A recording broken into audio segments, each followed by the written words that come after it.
So welcome back to Tri-H Endurance Radio.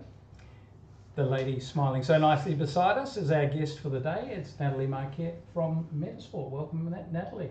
Thank you for having me. Yeah, bonjour. Bonjour.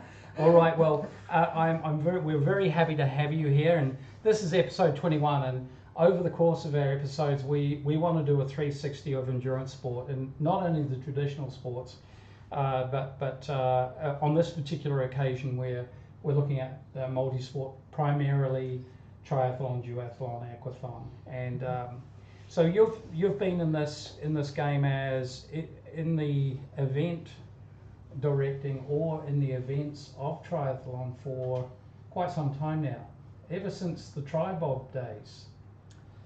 Yes, I'm trying to remember. This is 14 years now.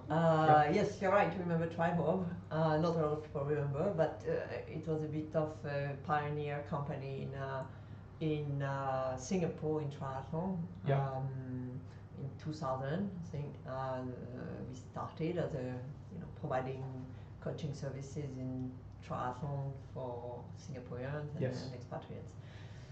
What an explosion of the sport since then, and I remember I remember attending Tribob races probably around 2008 or 2009, and Scott as well. I was coming in and out to go up to Desiree to race some of the racing up there, so we would always do a little few races if we could in Singapore, and before we went back home. Yes, I believe you got on the podium one year.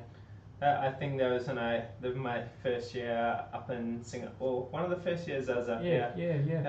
In one of your races. Lots of memory. I think there's some trophies in the next I'm not sure if the podium can take my weight these days, so never mind. I've got to stay off the podium. Yeah, give everyone else a chance though in the meantime. So what we've noticed is the evolution of the sport, because certainly if you asked most people in Singapore, whether they were Singaporeans or not, what they did in the weekend 15 years ago, the answer would be something along the lines of shopping, eating, going to a movie, and that would probably be about it. Yes. Then we hit a moment in time where multisport, running, even open water swims eventually, of course, marathon, half marathon, different running distances started to become more popular. We saw participation increase tremendously over the years. Yes, absolutely. I think I remember the early, it was not even the early years of the Singapore Triathlon with probably 4,000 people. Yes. It was very big events over a period of time. So you've been in the driver's seat to see the evolution of the sport in Singapore. What's different now? Putting you on the spot a little bit here. What's different now, as a race director, between now and back in the Tribob days? The requirements of putting a race on, is it a lot more complicated or is it simpler? How is closing the roads for cycling now versus then? What are your thoughts and experiences? What would you like to share?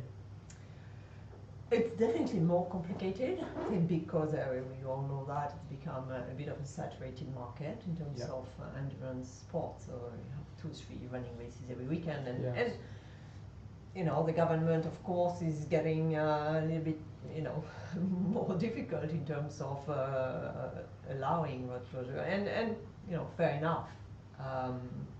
So it's been logistically more difficult, more costly. I think that's one aspect of it, and the other one is I think there is a bit of this a transformation happening in the sports industry in general, but we see endurance mass participation events starting to plateau, even go decrease in participation a little bit. And for us the question is what's next? What do people want? I think there's a bit of general fatigue about another running event, another triathlon event, and I think we are lucky to be in the multisport industry where that is fresher than probably the more traditional event. It's newer. Sure. But still, for us now, the challenge is, okay, what's next? What do people want? How do we keep the events fresh? We have events that are 10, 12 years old. Yeah. Yes, you hear a lot about, you know, gamification and sportainment, and what do we do at the same time? You don't want to lose your identity and your event identity. So it cannot become too gimmicky because we're into competitive sport. Yeah. So it's a big question. So a couple of viewpoints. Spartan, Viper, Tough Mother have entered our multi-sport world. Also exterior, of course. Some of those things lend themselves to a place like Singapore. Some of them don't. Some of them may lend themselves to a place like Indonesia. Yes. So any thoughts on that? Just briefly. Would those be sports that you're keeping an eye on from a participation point of view? Of course we are because they've become really big. They're big events, they are big sports, they are big organizers, and we want to know what's going on in the market. Now, as an organizer, whether we would organize something like this, it's a bit of a stretch for us. Maybe a KIV, keep in view. Keep in view, absolutely. I could be wrong, but you know, it's a trend at the moment. And of course, everyone is wondering how long it's going to last. I think even if running or the traditional endurance sports or even triathlon, you know, may be a little bit in a dip, you know, ultimately they existed, you know, cycling existed 100 years ago, and will exist again in 100 years, and it could just be it's a cycle. For the other ones, I don't know. It's just you know, a trend of a few years or a decade, and So you mentioned keeping things fresh over the years, because you've been running, for example, Bintan Tri since 2005. Yes, correct. Now the interesting thing about that race, and it's one that our team, almost everyone in our team would have that on their calendar, and possibly some, if not all, of the Metasprint series. And the reason why they love doing it is, one, it's outside of Singapore, because we get a bit bored racing here, right? Secondly, it's at the right time of year, because we've gone through a block of base phase, and we're then ready for that length of race, and it's not an easy Olympic distance either, because of it's undulating, the conditions and so on. But one thing that they feel certain of is that the experience will be a good one. Now that experience and putting that experience together didn't happen overnight and didn't happen by accident. Can you talk to us about the evolution of that race? Because I think that's a good case study in continuous improvement from a race director's point of view. Elements to that, including the event host. Yes, it's true that this event has a very strong identity and a very strong festive atmosphere. So it's beyond triathlon. Yes, it's beyond sport. A lot of people come for the weekend with the family or with friends. From Australia, from Indonesia, true, from Malaysia, from Thailand. Yes. Yeah. It really is pulling people in as well. Yes. I think from the very beginning, and you're right, we've been done it, and year after year. I think from the early days, it all fitted well together. You're right, there are hotel partners, there's the support of the local communities and the local government, and the environment. We wanted to provide something beyond, as I said, beyond triathlon, beyond just sport. And an experience now, always, I think it's a big part of our DNA. To every event we have, we look at them thinking, it's not just a start line and a finish line. What else? What do we give? What do we give to the athletes? And we look at it, really every single event like that. What is it about? The side activities, social element, or what else? And more in recent times, the last 3 years, a big club element because we've been involved in that, and you're including a lot of club competition now, which is an interesting thing to see and something you're building on, or see how it plays. Yes, you're right, and I must say you have been has been very visible and a very good supporter of that, and you've been actually really driving it. Well, again, you talk a lot about ecosystem. Yeah. We need the clubs. Yeah. We need the driving forces within each club. Yeah. We need to. We need helps. We need help. We need them to help build the buzz around it. So I think we all need each other, and I think the club culture is something that we've seen a lot in the UK or in Australia or even in Hong Kong in triathlon. That's not, we've been thinking for a while that it's not very strong in Singapore, and we think it's missing. Why do you feel like it's not strong in Singapore? Where do you think the genesis has been in those other countries, why it's gathered momentum, and in Singapore it hasn't really? I agree with you, it hasn't really gathered as much momentum. I don't know. Maybe we've not, again, the event organizers like us have not maybe been good enough at stimulating it, encouraging the club culture. We try our best to stimulate the club culture for sure. Looking at the club scene here in Singapore, one thing we've tried to do as well as we could is reach out to other clubs and be inclusive. So we have an alliance with Fabian. It doesn't make sense to have two people doing an open water swim with two lots of safety and everything on the one day. So we're just aggregating our calendars and combining our efforts has been a very sensible thing to the benefit of our members. And so it's one thing I believe would be a good thing to happen in the club scene here. So coming back, so Bintan was an evolution. Bintan Tri was an evolution, and more, I think, a testing ground for reaching to something at a higher level. Yes. And getting on the radar of a certain multi-sport company called Ironman. Yes, true. And Bintan is just a perfect location for a race like for an Ironman 70.3 race. So yes, there used to be a full Ironman distance there, pretty tough to do.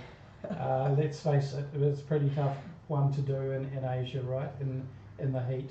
Yes, it's true. We tried and failed to have an Iron distance race before taking the Ironman license for Bintan. And we had a race that we called Metaman, full Iron distance. Yes, you're right. The conditions, the weather, the terrain made it really tough, hard. And the brand, the Ironman is very strong. So Metaman, Ironman. Okay, Ironman. Right. So that 70.3 is a nice sweet spot, isn't it? It's just enough. And your bike course in recent years has also been voted, has received an accolade. Can you tell us about that? Yeah, well, we're proud of that. Actually, Asia Tri voted Ironman Bintan 70.3 course as the best in the region last year. Vinny has a lot of experience, and so it's we're proud of ourselves of this achievement. But there's always what's next? What are we going to do you can always do better? You can always improve it. So proud of Six Sigma Metasport. Six Sigma, a constant improvement. Yeah, you have to, Well, Vinny sees a lot of races each year. He's at 45. We had him on last week on an interview, and he sees a lot of races. Also very experienced as an athlete and also a coach with Iron Guides, and so he's. I think he's got a pretty good eye for spotting something good. So that's a good accolade, I believe. and then the other one you mentioned. Doing sports that have been around 100 years or more, some sports just never grow tired. So Yes. this year has been an amazing year for cycling on an international level. We've just had, I think, the viewership on the Giro, Tour de France, the Vuelta, and the recently finished World Champs, just among all the other cycling activities like mountain biking, cyclocross, velodrome, and so on. This has been a stellar year for cycling, and Singapore has embraced cycling in a big way, right? And so have you. And choosing your battles to run, and this didn't happen overnight. Can you talk us through the evolution of getting the ITU certification for the Tour de Bintan race? UCI. So UCI, what did I say? ITU. Big pardon. All the same. Yeah, kind of. Sorry, Chris. No swimming or running involved in the sport. Big pardon, UCI. It's a Freudian slip. Yeah, so what was involved in that process and getting on their radar screen? Well, we had the Tour de Bintan for I think it's been now 6 or 7 years, and again we wanted to. It's been a great experience, great journey with a lot of happy cyclists. But now again, after 6 or 7 years, how do you step up? Yeah. How do you offer something fresh and new to the cyclists and participants? And obviously UCI Grand Fondo World Series was an obvious option. Yeah. It's been a really good relationship. I think they trusted us, we trust them to keep growing the series. Growing not necessarily in a number of events, but stepping up and improving the series and the offer.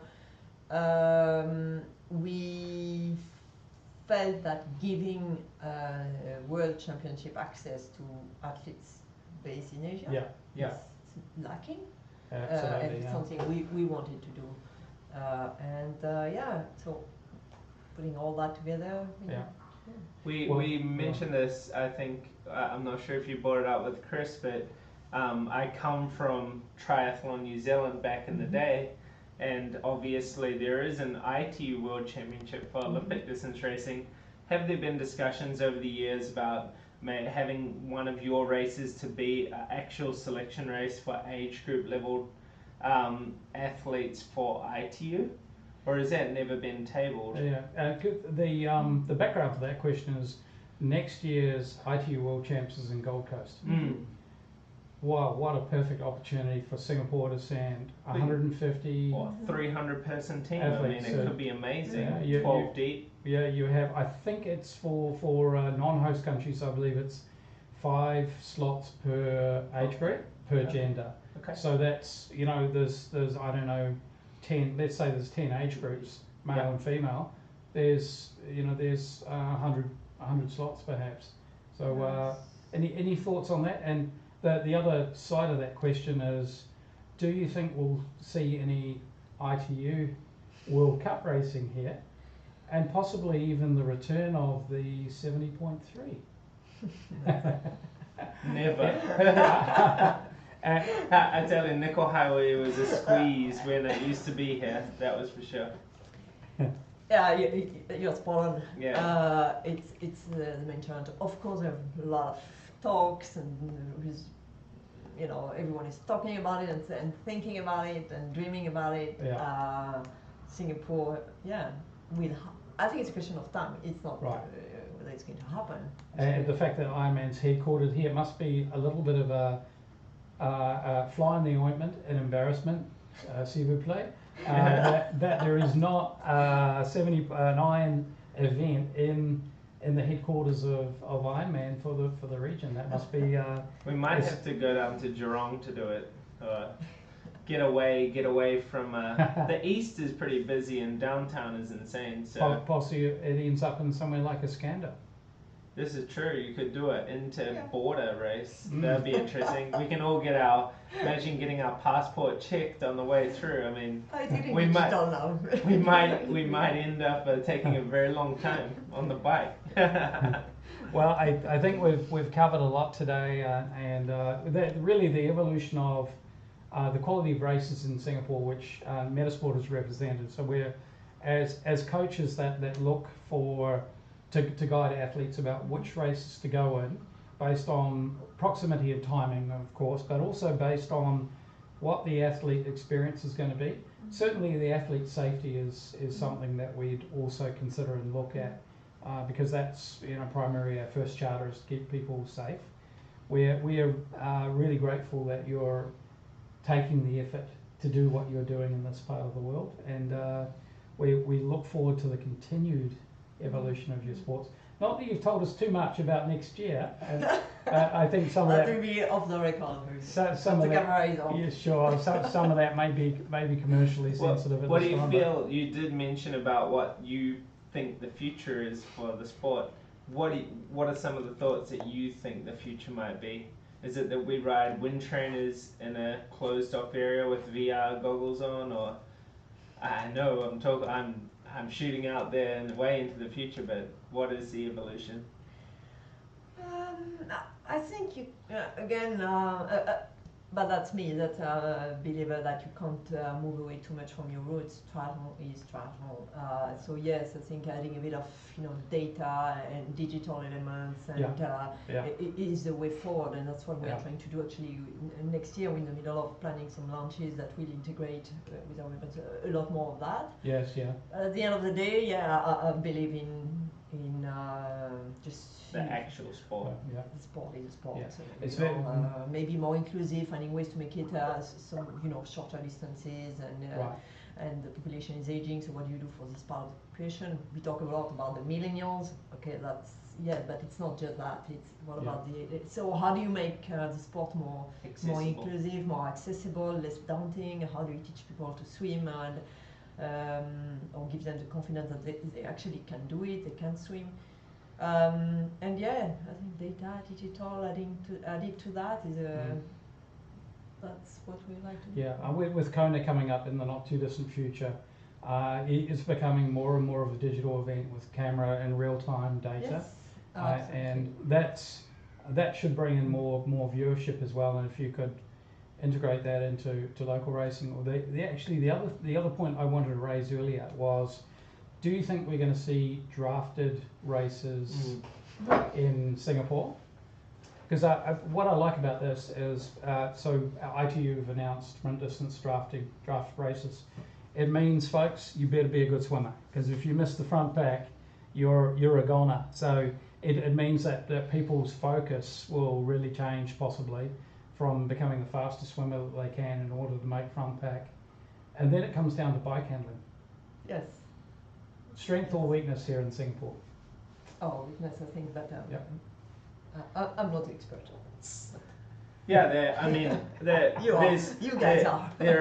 There's less hills in this country. There's no gravel roads. There's no, it's not like Tour de Flanders where there's cobbles and off-road cycling. It's about your exposure as a child to these factors. Yeah. And I would tend to agree that where you've had exposure, the skill set is greater. So I would tend to agree on a macro basis. But of course, there's some exceptional riders here, just like there are anywhere, right? Yeah, absolutely. I think there's quite a journey towards improvement in the cycling. So we have organisations like OCBC who are involved in promoting their ride, but also taking a segment of the adult population and actually who've never ridden and putting them through a program of introducing them to riding and all the base level skill sets for safety as well. And there's quite a few other people around doing that within clubs like ANZA, within groups like, I know that Wilson Lowe, for example, is doing things over with the cyclocross mountain biking community. People with those sort of skill sets translate pretty well onto the road. So I think the structure's in place, because it can't be about one coach. It needs to be a whole ecosystem to bring those sort of skill sets, I believe. So hopefully we'll see an improvement. Hopefully we'll see drafted races, because I think it's exciting. It's an exciting element. It'd be exciting, I think, just from a technical standpoint, having a technical referee. Yep. I'm not sure. I think all of your races are sanctioned races, and one of the issues with sanctioning with ITU is that the bike can't be a TT bike. Yep. The bars can't come in front Past of the brake hoods. So there's some requirements there that may cause it to be barriers to entry. Well, but it's great for people that sell bikes, because now you need two bikes. I also I think it forces the issue around bike handling skills. Yep. It also means that your transitions better be top notch. So the last Aviva that was here, we talked about this with Chris Gemmell. He won the last Aviva, 2011. He came into T2 with everybody else. There's a whole group of them came in, maybe 10 of them. 9 of them did a 70.3 speed transition, and he did an ITU speed transition. And that was bye-bye. That was the end of the race. He won based on that gap. He just held that gap. And so in a sprint drafted event, you've got to be bang on with your swim. Your transitions need to be super slick. I think it really lifts the whole game of what we're trying to do around triathlon, and that's measure up to the best, and become better as a result of that. Do you think easy to do, difficult to do? I think practically reasonably easy. I think it's a mindset, to change. Maybe in Singapore, we'll have to convince some stakeholders that it's less risky than it seems. That we can keep it safe. Yeah. Well, it's a whole lot more exciting. I think in terms of your point of keeping the sport fresh. Sure, absolutely. I think this is a good element to look at. Yeah. I also think one of the things that I've seen in this country is a lot of people get hung up on, it's my bucket list to do a half Ironman, to do Ironman, and I'd love to see more people get pumped up about sprint distance races, especially the youngsters here. I think as a fundamental, sprint distance is something you should be doing all the way till you're 18. Yeah. You're getting super fast, you're learning those really high-end skills, very high-end speed, then it transitions out to the longer distance, just like your example with Gemmell. So this is a little bit what's missing in the youth development, in my opinion, in the youth development area. But absolutely. It takes an ecosystem. We had to have the races, and it grows on. Yeah. So Nathalie, thank you very much for your role in the ecosystem. Yes. And we're delighted to be part of that, because we're benefactors of the experience. We run our coaching business around good events like the likes of that Metasport runs. So we look forward to being part of that on an ongoing basis. And we thank you for your time today. We hope you've enjoyed yourself. Yes. No. Thank you for having me, and thanks. You've been, great partners and a great driving force in the industry in Singapore. Merci beaucoup. And it's au revoir from us. See you later.